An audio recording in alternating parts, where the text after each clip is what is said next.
की विलासता मन के सहित चालू है। मना खष्टान इंद्रियाण प्रकृति स्थान कर सती, इसी से हमें हटना है।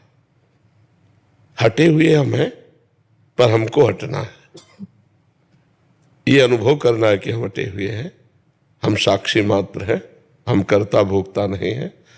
तो जब जीवन निर्द्वंद हो जाता है, मान अपमान निंदा स्तुति लाभ हानि इन सब से परे जो हमारा स्वरूप है, तो जो सुख उसे प्राप्त होता है वो सुख ब्रह्मा को भी नहीं प्राप्त है। औरों की तो बात रहने दो, ब्रह्म पद परमेष्ठी पद में भी वो सुख नहीं है। इसीलिए मोक्ष अनिवार्य है। अगर साधन धाम मोक्ष कर द्वारा, पाई न जे परलोक सम्हारा, सो परत दुख पावई सिर धुनि धुनि पछताए, काले कर्म ईश्वर मिथ्या दोष लगाए।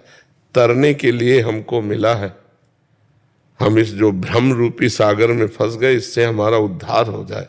न मैं मनुष्य हूं, न मैं स्त्री हूं, न पुरुष हूं, न मैं इंद्रियां हूं, न मैं मन हूं, न मैं प्राण हूं। मैं निर्विकार चैतन्य घन परम प्रकाश आनंद स्वरूप आत्म तत्व हूं। अपने को भूल गया, इसीलिए फंस गया। यही ज्ञान प्राप्त करने के लिए अध्यात्म में साधना है। लोक परलोक के भोगों से वैराग्य, सत असत का विवेक, इंद्रियों का दमन, मन का विषयों से निग्रह, तितिक्षा, सहनशीलता, श्रद्धा, समाधान, चित्त का लक्ष्य पे स्थित हो जाना, मुमुक्षुता, इनके द्वारा हम मोक्ष प्राप्त करते हैं।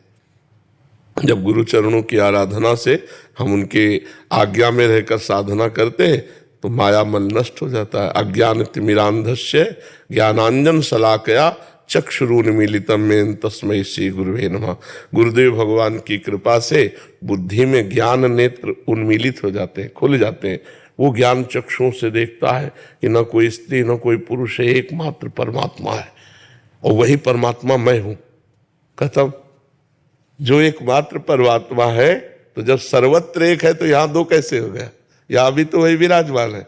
बस जासु कृपा सब भ्रम मिट जाई, गिर जा सोई कृपालु रघुराई। गुरु रूपी भगवान की करुणामयी दृष्टि, ज्ञान दृष्टि पड़ते ही सब अज्ञान तिमिर नष्ट हो जाता है। समझ पा रहे आप? अब जैसे बच्चा कोई इस स्थिति को नहीं जानता है, नहीं पाना चाहता, तो फिर उसके लिए साधारण धर्मों का वर्णन किया जाता है। तुम एक भाई हो, तुम एक पिता हो, तुम एक पुत्र हो, तुम एक समाज के व्यक्ति हो, तुमको ऐसा कर्तव्य करना चाहिए। साधारण धर्मों से असाधारण धर्मों तक, अभी धर्म कर्म सब कुछ राधे श्याम। वो एक अलौकिक जो मोक्ष पदवी है, वो अलौकिक है, वो कर्ता भोक्ता भाव रहित है, उसी का अनुभव करना है। पर वो बहुत ऊंची